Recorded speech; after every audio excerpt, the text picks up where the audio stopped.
కుతంత్రాలు పన్నే ఇంద్రుని కుతంత్రాన్ని మేము ఎప్పటికీ సఫలం కానివ్వం. అప్సరస మేనక, ఒక తపస్సుని భంగపరచడం అది మహాపాపం. ఋషివర్య, ప్రప్రథమంగా నా ప్రణామాలు స్వీకరించండి. అటు పిమ్మట నేను తమర్ని వేడుకుంటాను. తమరు కోపగించకండి. కోపగించుకోవద్దా? ఎందుకు కోపగించవద్దు? నీవు అకారణంగా మహాపాపం చేస్తే మేము సకారణంగా క్రోధం తెచ్చుకోవద్దా? ఎందుకు రాదు క్రోధం? ఋషివర్య, శాంతించండి. మేనక, ఈ దివ్య ప్రశాంత వాతావరణాన్ని నువ్వు అశాంతి పాలు చేయవచ్చావు. నన్ను శాంతించమంటున్నావా? ఋషివర్య, నేను ఇష్టపడి ఇక్కడికి రాలేదు, పంపబడ్డాను. నేను నా స్వామి దేవేంద్రుని ఆదేశాన్ని పాటిస్తున్నానంతే.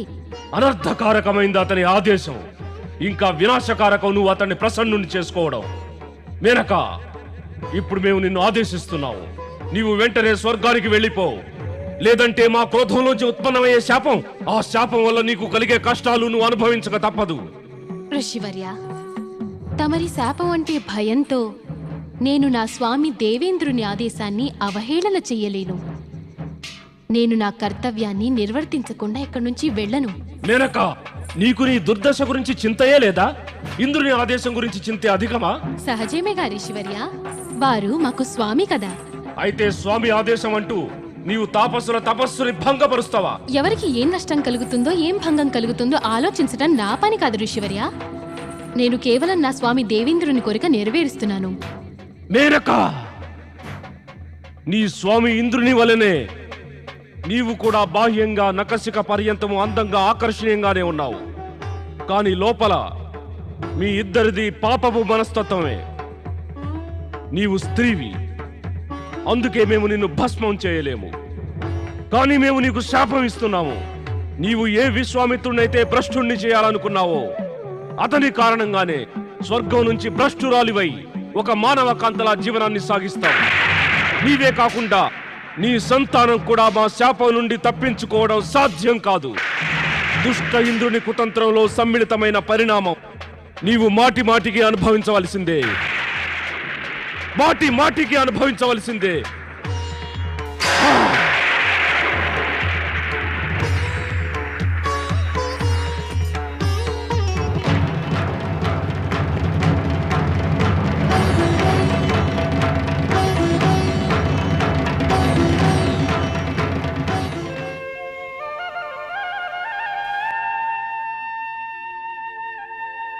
చింతించవలసిన పనే లేదు. నీవు నీ పుత్రుని ఆహ్వానించావు కదా, అతను ఏ సమయంలోనైనా ఇక్కడికి వచ్చేస్తాడు. స్వామి, నా చింతల్లా దూర్వాసుడు ఇక్కడికి చేరుకోవడం గురించి కాదు. నా ఆలోచన ఏమంటే, మార్గమధ్యంలో ఏదైనా అనుచిత సంఘటన వల్ల అతని స్వాభావిక క్రోధం జాగృతం అవుతుందేమో అని. నాకెప్పుడు అతని క్రోధం గురించే భయంగా ఉంటుంది.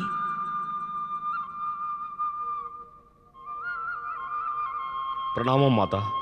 ప్రణామం పితాశ్రేష్ఠ. అంతా కుశలమే కదా పుత్ర? ఎవరికైతే మాతాపితరుల ఆశీర్వాదం ఉంటుందో అమంగళం వారి దగ్గరికి ఎన్నడూ రాలేదు పితాశ్రేష్ఠ. ఉత్తమము. ఒక మాట చెప్పు, తిరిగి వస్తున్నప్పుడు మార్గంలో ఎక్కడా క్రోధం చూపాల్సిన అవసరం ఏమీ కలగలేదు కదా? మీ పితరులు తెలుసుకోవాలనుకుంటున్నారు దూర్వాస. మార్గంలో నువ్వు ఎవరికీ శాపం ఇవ్వలేదు కదా?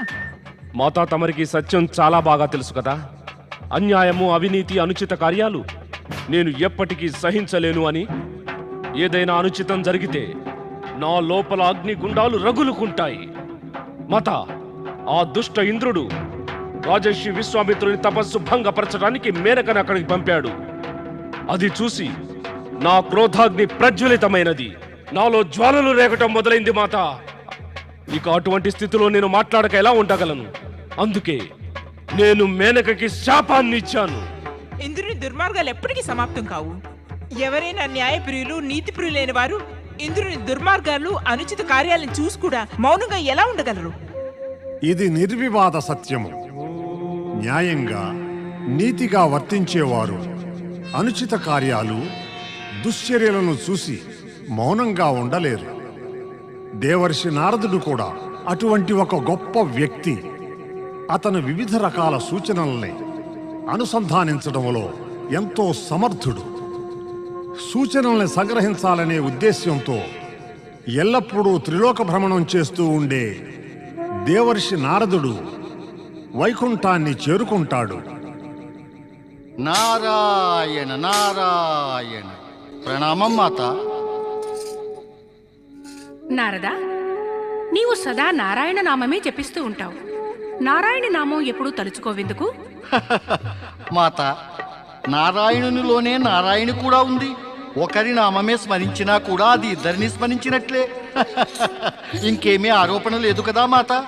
ఉన్నాయి నారదా, ఎన్నో ఆరోపణలున్నాయి. నువ్వు ఎప్పుడు ఇక్కడికి వచ్చినా స్వార్థం కోసమే వస్తావు. స్వార్థం లేకుండా అసలు నీవు వైకుంఠంలో ప్రవేశించవు. నారాయణ నారాయణ. అలాంటిదేమీ లేదు మాత. అలాంటిదే నారదా. ఒక మాట చెప్పు, పోయిన మారు ఇక్కడికి ఎప్పుడొచ్చావు? మరిప్పుడు ఎన్నో రోజుల తర్వాత ఇక్కడికి వచ్చావు. మాత, నేను స్వార్థంతో వస్తాను అన్నారు. ఈ మీ ఆరోపణ నిరాధారమైనది అని అనేటంతటి సాహసం చేయలేను. కానీ కేవలం ఒకటి మాత్రం అవశ్యం నివేదిస్తాను. నా స్వార్థం లక్ష్మీనారాయణుల దర్శనం కోసమే. మరి మిగిలినది ఇక జగత్ కళ్యాణమే. మా దర్శనం గురించే మాట్లాడుతున్నావుగా? అయితే మరి నారదా, ఎంతకాలమైంది దర్శనానికి వచ్చి? ఇప్పుడు ఏమని చెప్పను మాత? ఏం చెప్పినా అది మీరు ఒప్పుకొనరని తెలుసు. ఒప్పుకోవడం ఒప్పుకోకపోవడం వేరే విషయం. నీవు చెప్పు ముందు. నిజమేమిటంటే మాత, నాకు తమరిద్దరి దర్శనం చేసుకోవాలని గట్టి కోరిక కలిగినా కూడా ఇక్కడికి రాలేని అశక్తత కనుక ఉంటే అప్పుడు నా కనులు మూసుకొని నా ఆత్మ సందర్శనం చేసుకుంటాను. ఇంకంతే, తమరిద్దరి దర్శనం అయిపోతుంది. నారదా, దూరాన ఆ హృదయ దర్శనానికి ఇక్కడి ప్రత్యక్ష దర్శనానికి భేదమేమిటి? భేదమేం లేదు, కేవలం ఒక్కటే. ఇక్కడికి రావడంతో కొన్ని సూచనలు తప్పక లభిస్తాయి. అవి లోక కళ్యాణం కోసం ఉపయోగపడతాయి. ఇక మనోదర్శనం వల్ల మనస్సుకు శాంతి లభిస్తుంది. అంతేకాక ప్రతి క్షణము తమరి స్మరణ చేస్తూ ఉంటాను. మనోనేత్రంతో తమరిద్దరి దర్శనం చేసుకుంటూనే ఉంటాను. నారదా, అయితే మరి నీ హృదయంలో నారాయణను దర్శనం చేసుకుని నాకు చెప్పు. వారు ఎక్కడ ఉన్నారు? ఇక్కడ నుంచి అకస్మాత్తుగా అదృశ్యమైపోయారు. ఎప్పటి నుంచో వారికై ప్రతీక్షిస్తున్నాను. మాత, వారి పరిస్థితి వారే స్వయంగా తెలుసుకోగలరు. అన్యులు ఎవరైనా ఎలా తెలుసుకోగలరు? అంటే నీవు కూడా చెప్పలేవు వారిప్పుడు మరెక్కడున్నారో? లేదు. విషయం ఏమిటంటే మాత, నేను ఇక్కడికి శ్రీ మహావిష్ణువు దర్శనానికే వచ్చాను. ఇది నాకు ముందే తెలిసి ఉంటే వారు ఇక్కడ లేనేలేరని. నువ్వు ఇక్కడికి వచ్చి ఉండేవాడివి కాదు. అంటే నువ్వు స్వార్థబుద్ధివి నారదా? అవును మాత, అవును. మాతాపితరుల వద్ద ప్రతి బాలుడు స్వార్థపరుడే. కానీ ఈ స్వార్థం సాత్వికమైనది, తామసికం కాదు. ప్రశ్న ఇప్పటికీ మిగిలే ఉంది నారదా. నీ నారాయణులు, నా యొక్క స్వామి ఇప్పుడెక్కడున్నారని? మాత, నేను కేవలం అంచనా మాత్రం వేయగలను. ఇప్పుడు వారు ఎక్కడ ఉన్నారనేది. ఎక్కడున్నారు నారదా? మాత, తమరికిది తెలిసినదే. పరమపిత బ్రహ్మదేవులకు ఒక క్షణము 1000 సంవత్సరాలు అని. ఇక ఎంతోసేపటి నుంచి శ్రీహరి వైకుంఠం నుండి అదృశ్యులయ్యారు. దీనికి స్పష్టమైన అర్థం ఏమంటే, శ్రీ మహావిష్ణువు పరమపిత బ్రహ్మదేవులు పరమ శివశంకరులతో కలిసి బ్రహ్మలోకంలో మంతనాలు చేస్తూ ఉండవచ్చు. మంతనాలు చేస్తూ ఉంటారా? ఏ విషయం గురించి చేస్తూ ఉంటారు? నారాయణ నారాయణ. వారు ముగ్గురు కూడా జగన్నాయకులు. వారు ఏ విషయమై సమాలోచన చేస్తున్నారో దానిని గురించి ఆలోచించడమే అసంభవం. కానీ నా మనసు చెబుతోంది, శ్రీ మహావిష్ణువు శీఘ్రమే ఇటకు వేంచేస్తారు. శీఘ్రమే విచ్చేస్తారా? అవును మాత, వారికి అవశ్యం తెలిసి ఉంటుంది. వారి భక్తుడొకడు వారి దర్శనార్థమై ఆత్రంగా ఉన్నాడని. వారు ఏ క్షణమైనా ఇక్కడ ప్రత్యక్షం అవ్వచ్చును. నారాయణ నారాయణ. ప్రణామం మహాప్రభు. నాకు చెప్పకుండా ఎక్కడికి వెళ్ళిపోయారు స్వామి? అది జరిగి కొన్ని యుగాలైపోయాయి దేవి. బ్రహ్మలోకం నుంచి మేం పృథ్వీలోకం వెళ్ళాం. మా అంశావతారం అత్రి అనసూయల పుత్రుడు దత్తాత్రేయుని ఒకసారి కలిసేందుకు. దత్తాత్రేయుడు పృథ్వీలోకంలో ధర్మము సన్మార్గాలని పునఃప్రతిష్ఠిస్తున్నాడు. మేము అక్కడి నుంచే వస్తున్నాం. ప్రభు, తమరు వెళ్ళి వచ్చేశారు కూడా, కానీ నేను వచ్చి ఇంకా వెళ్ళనే లేదు. ఆగి ఉన్నాను తమరి దర్శనం కోసమని. ఆగి ఉండడానికి ఏదైనా ప్రయోజనం, ఏదో కారణం ఉంటుందిగా నారదా? కారణం ఉందిగా ప్రభు.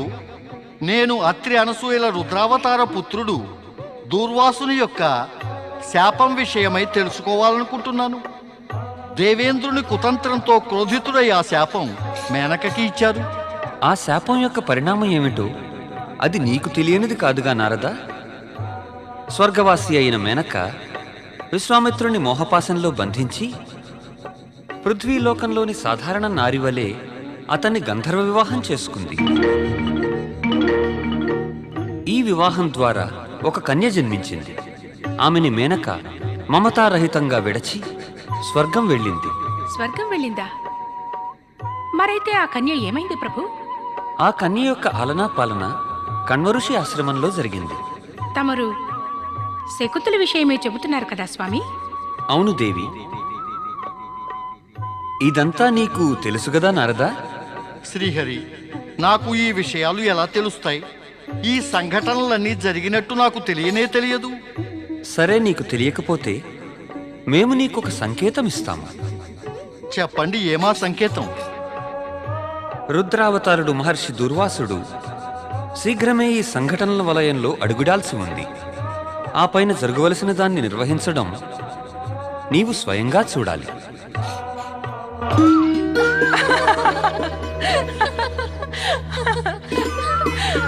శకుంతల, ఏమిటి? జరగవలసిందేది జరగట్లేదు. ప్రేమదా, ఎప్పుడు తిన్నగా మాటలు మాట్లాడవే? నీవు వినాలనుకునేది నీ మనసుకి నచ్చాలి కదూ? అయితే విను. ఈ పృథ్వీలోకంలో నీ మనసుకి నచ్చిన నీకు తగిన సుయోగ్య వరుడు దొరకటం అత్యంత కఠినం. ప్రియంవదా, నేను నీకెప్పుడు చెప్పాను నా కోసం సుయోగ్య వరుణ్ణి వెతకమని? నీవెందుకు చెబుతావో? ఒకవేళ చెప్పినా నీ శ్రీముఖంతో చెబుతావా? హావభావాలతోటి చెప్తావు కదా. ఇంకా చెప్పడమేంటి? నువ్వు చెబుతూనే ఉన్నావు. చెప్పు, సిగ్గులేదా నీకు? ఓయ్ ఓయ్ ఓయ్ ఓయ్ ఓయ్. ఓ నా సిగ్గుల పూబంతి, సిగ్గుపడుతున్నావా? కానీ నీ మనోభావాలని నీ సఖియతో చెప్పడానికి సంకోచించకు. ప్రియంవదా, ఏమైంది ఈ రోజు నీకు? నాకేమవుతుంది? అయితే నీకే అవుతుంది. ప్రేమ లేదా వివాహము లేదా రెండూను.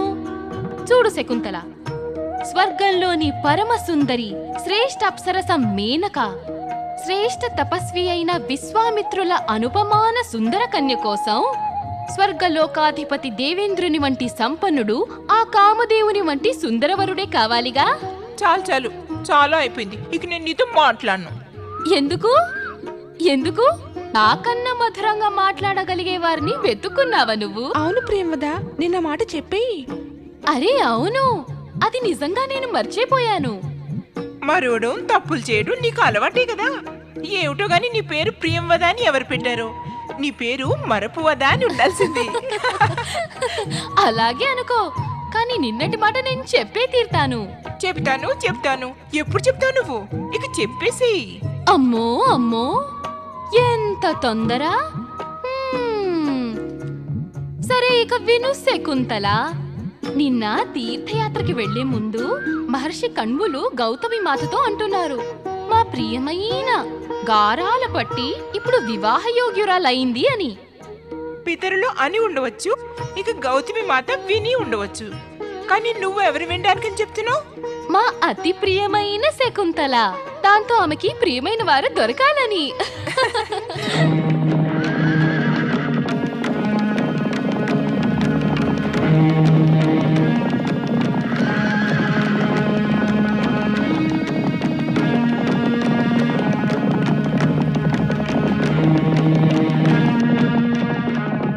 సారథి, మేము అలసిపోయాం. కొంతసేపు విశ్రాంతి తీసుకోవాలనుకుంటున్నాం. ఉపయుక్త స్థలం కనబడితే రథాన్ని ఆపుచి.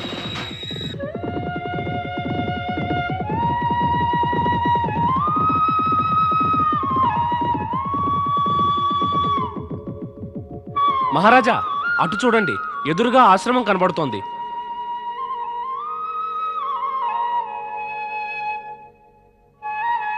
ఆగటానికి ఈ స్థానం ఉత్తమంగా ఉంటుంది. సరే సరే, అవశ్యం.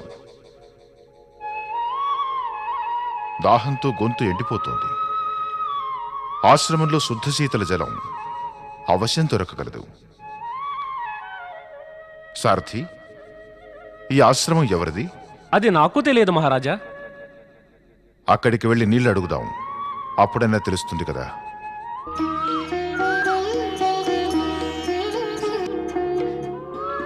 శకుంత్, శకుంత్. శకుంతల వెళ్ళింది ఉద్యానవనంలోకి.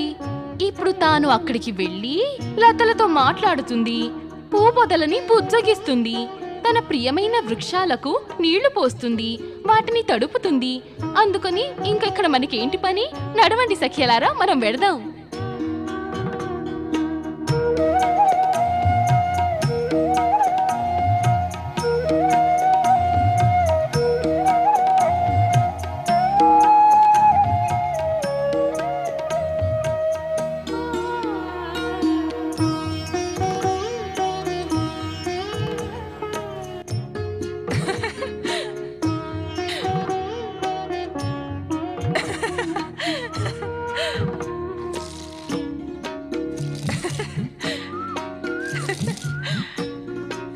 సుందరి,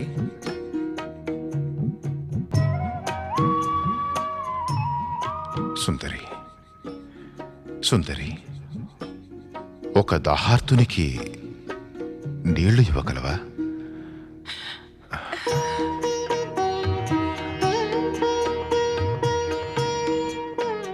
ఇదేం ఆశ్రమం సుందరి? ఇక్కడ అడిగినప్పటికీ నీళ్లు ఇవ్వటం లేదు. ఒక దాహార్తుని తృష్ణకు బదులు పలకటమే లేదు. లేదు మహాపురుష, లేదు. దాహార్తునికి ఇక్కడ నీరు దొరకదా? అలా ఇక్కడ జరగదు. అలాగే జరుగుతుంది దేవి.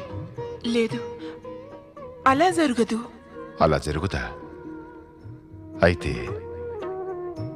తమ సుకుమల హస్తాలతో ఈ దాహార్తునికి నీరు తాగించండి. నీరు తాగించు దేవి. మరి నేను మొక్కలకి నీళ్లు పోస్తున్నాను. మొక్కల దాహాన్ని అర్థం చేసుకుని వీటికి నీరు పోస్తున్నావుగా దేవి. ఎదురుగా ఉన్నట్టి దాహార్త పురుషుని దాహాన్ని తెలుసుకుని అతనికి నీరు త్రాగించవా? హా, త్రాగిస్తాను.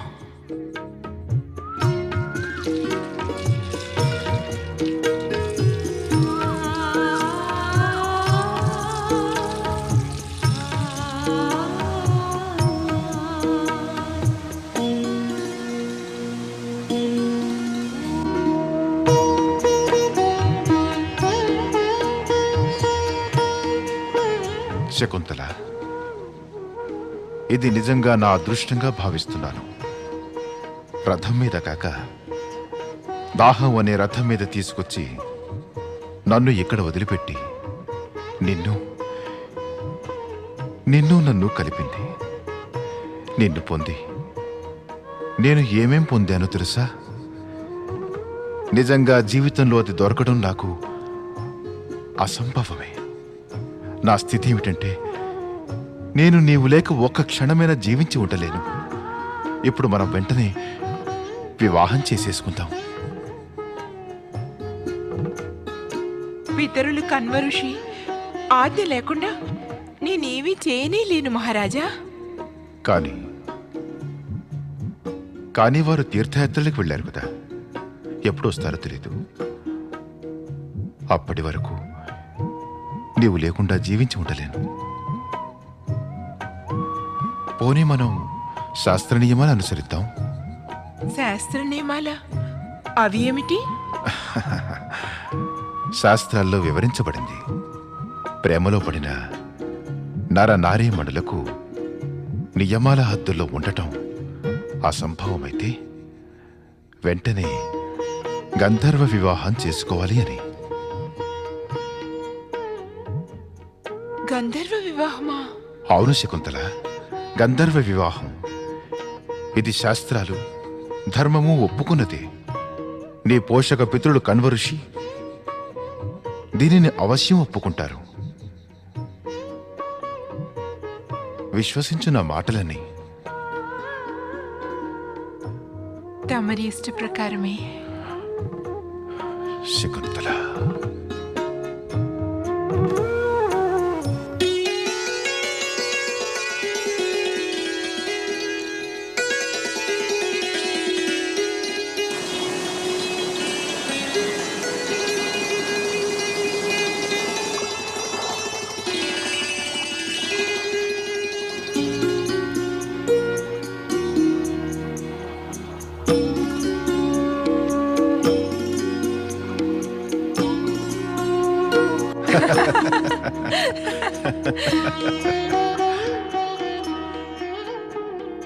శకుంతల, ఏమీ ఆలోచిస్తున్నావు?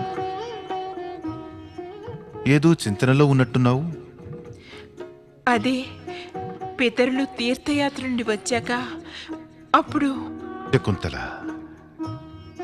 గంధర్వ వివాహం తర్వాత ఇప్పుడు నువ్వు సర్వ విధాలా మాదానివయ్యావు. అనవసర చింతలు విడిచిపెట్టు. మేమంతా సరిచేస్తాం. మరైతే నేను ఈ వివాహ విషయం గురించి నా సకులకు కూడా ఏమీ చెప్పనే లేదు, గౌతమి మాతకు లేదు. ఇప్పటి వరకు ఎవరికి ఈ విషయం తెలియనే తెలీదు. తీరా తెలిస్తే వారంతా ఇక ఏమనుకుంటారు? ఎవరికి ఏమీ తెలియదా? మరి నాకు ఏమీ తెలియదా? నేను ఈ ప్రత్యేక మహత్వపూర్ణ సంఘటనకి నాయకుడిని. నాయకుడు తన నాయిక ప్రతి చింతని, కష్టాన్ని దూరం చేస్తాడు. శకుంతల, ఈ ముద్రిక నా ప్రేమకి ప్రణయానికి చిహ్నం, మన సుమధుర కలయికకి ప్రతీక. ఈ ముద్రికని చూపించి నీవు మన గంధర్వ వివాహాన్ని నిజమని నిరూపించగలుగుతావు. శకుంతల. మహారాజా, తమరు బహూకరించిన ఈ అమూల్యమైన ఉంగరం మన నిశ్చల ప్రేమకు, ఆత్మీయమైన ప్రణయానికి ప్రమాణమైన చిహ్నం. మన మధుర సమాగమానికి ఇది సాకార సాక్షి. మన గాంధర్వ వివాహాన్ని సత్యం అని నిరూపించే సాక్ష్యం. నా మనోపలకంపై మనం ప్రప్రథమంగా కలుసుకున్నప్పటి మీ సుందర వదనం అంకితమై నిలిచిపోయింది. నిజం చెప్పాలంటే మహారాజా, ఎంతో సమయం గడిచిపోయినా నాకు ప్రతి క్షణము, ప్రతి నిమిషం మీ సుందర వదనారవిందమే గోచరిస్తూ ఉంది. నేను తమరికి లేఖ వ్రాయాలని కూర్చున్నప్పుడల్లా నా కళ్ళ ముందు మధుర స్మృతులు ఎన్నో సజీవమై నిలుస్తాయి. ఆ స్మృతులన్నిటిలో మీరు, కేవలం ఒక్క మీరే కనిపిస్తూ ఉంటారు. నీకొక లేఖ లిఖించదలచితే, నీకొక లేఖ లిఖించదలచితే, గతమంతా మది మెదలాడే. నీకొక లేఖ లిఖించదలచితే, గతమంతా మది మెదలాడే. నిరతముగా నా హృదయంలోన, నిరతముగా నా హృదయంలోన నీ రూపమే నడయాడే. నీకొక లేఖ లిఖించదలచితే, గతమంతా మది మెదలాడే.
మరచితివా ప్రియ సకుడా నీవు మరచితివా ప్రియ సకుడా నీవు ఆ మధుమాసపు తీయని క్షణము నీవు నేను ఏకము కాగా నింగి నేలా కలిసెను నాడే కురిసే వెన్నెల వెలుగులలోనా పలుకని పెదవులు కదలాడే నీకొక లేఖ లిఖించదలచితే గతమంతా మది మెదలాడే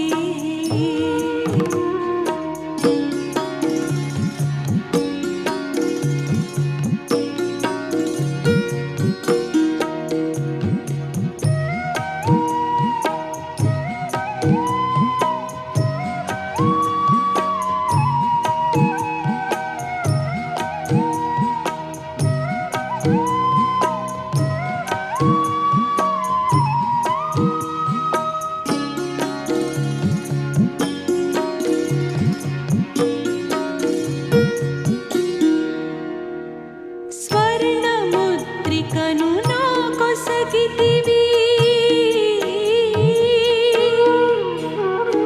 స్వర్ణముద్రికను నాకొసగితివి ప్రేమ గురుతుగా నీవు నాడు నీ కౌగిలిలో నన్ను చేర్చి చిరునవ్వులనే కురిపించితివి నా కనులానును సిగ్గులు వెలిగే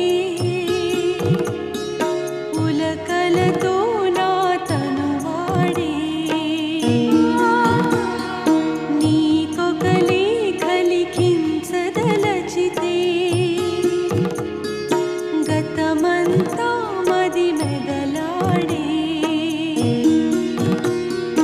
నిరతముగా నా హృదయంలోన నిరతముగా నా హృదయంలోన నీ రూపమే నడయాడే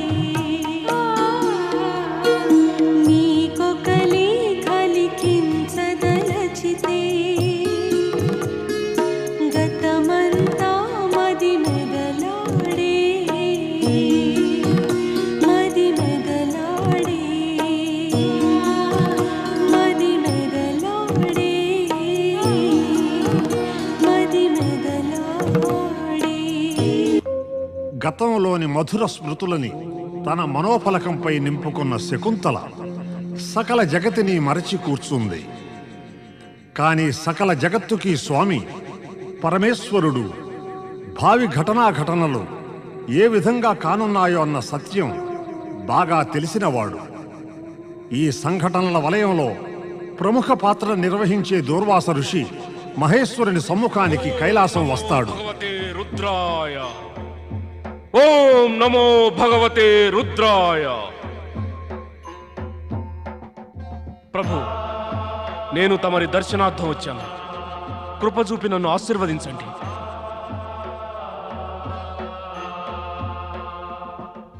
ఏమైంది ప్రభు? నా వల్ల ఏదైనా అనుచిత కార్యం జరిగిందా? తమరికి నాపై కోపమా? దుర్వాస, నువ్వు మాటిమాటికి మరుస్తావు. నీవు రుద్రావతారుడు అని మా అంశ కలవాడదు. మరైనా కూడా అకారణ కోపంతో మమ్మల్ని చకితుల్ని చేస్తావు. నీవు నీ క్రోధాన్ని నియంత్రణలో ఉంచుకో. క్షమించండి ప్రభు, క్షమించండి.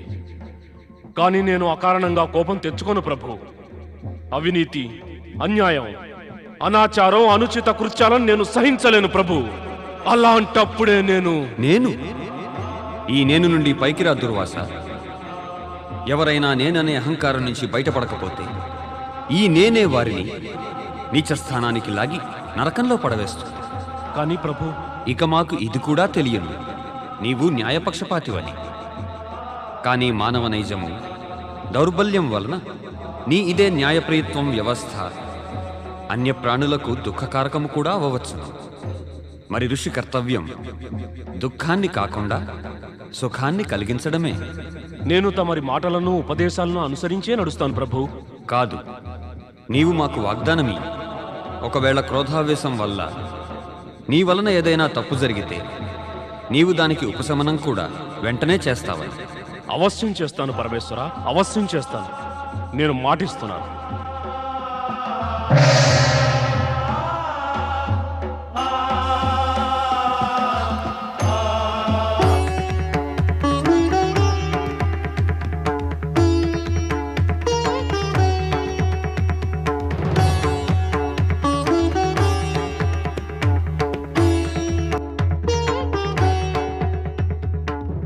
కన్వఋషి, కన్వఋషి ఎక్కడున్నారు తమరు?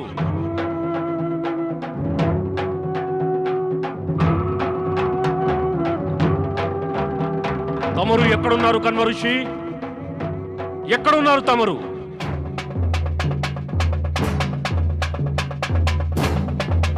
ఓ కన్యా,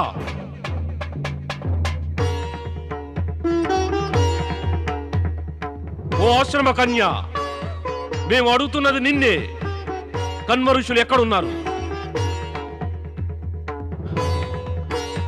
మాకే అవమానమా? మాకే తిరస్కారమా?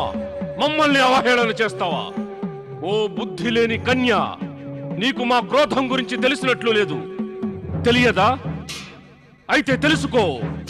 దుష్ట కన్య, నీవు మా పిలుపుకేమీ బదులివ్వకుండా మమ్మల్ని ఘోరంగా అవమానించావు. మేము నీకు శాపాన్ని ఇస్తున్నాం కన్యా. ఎవరిని స్మరించుకుంటూ నీవు మమ్మల్ని అవహేళన చేశావో అతను నిన్ను మరిచిపోతాడు. అతని స్మృతి పథం నుంచి నీ పేరు, నీ రూపం, నీ ఆలోచనలు అన్నీ తుడిచిపెట్టుకుపోతాయి.